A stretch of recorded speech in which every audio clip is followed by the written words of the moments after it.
Analyse machiavélienne des relations franco-africaines, arrogance, intérêt personnel et les périls de la domination économique. En examinant les dynamiques complexes entre les États-Unis, la France et l'Afrique, une perspective machiavélienne offre un cadre convaincant pour comprendre les motivations et les stratégies en jeu.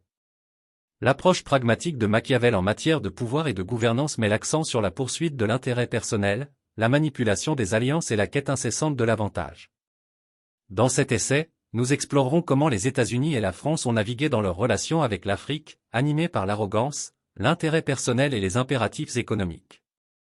Arrogance et stratégie criminelle dans la politique étrangère américaine.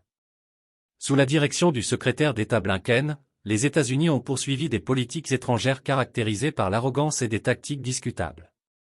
Tout au long de l'histoire, les interventions américaines dans les affaires africaines ont souvent été motivées par le désir d'affirmer leur domination et de garantir l'accès à des ressources précieuses.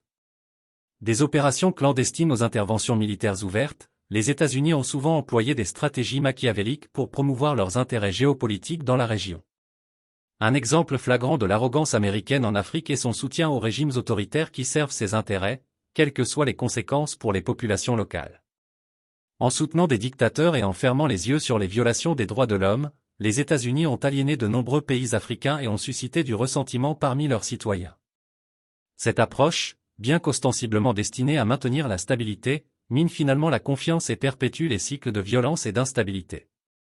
De plus, les États-Unis ont une histoire d'exploitation des ressources naturelles de l'Afrique pour leurs propres gains économiques, souvent au détriment des communautés locales et des écosystèmes.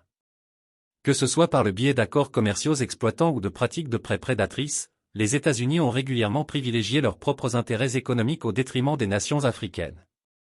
Cette approche à court terme peut engendrer des gains immédiats, mais elle mine finalement la confiance et sème les graines de conflits futurs.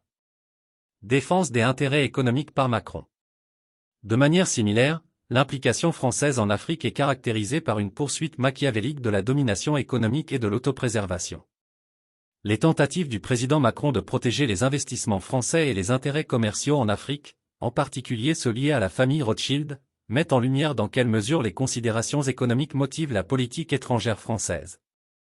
Le franc CFA, une monnaie utilisée par plusieurs pays africains et indexée sur l'euro et contrôlée par la France, est un exemple frappant de l'exploitation économique française en Afrique.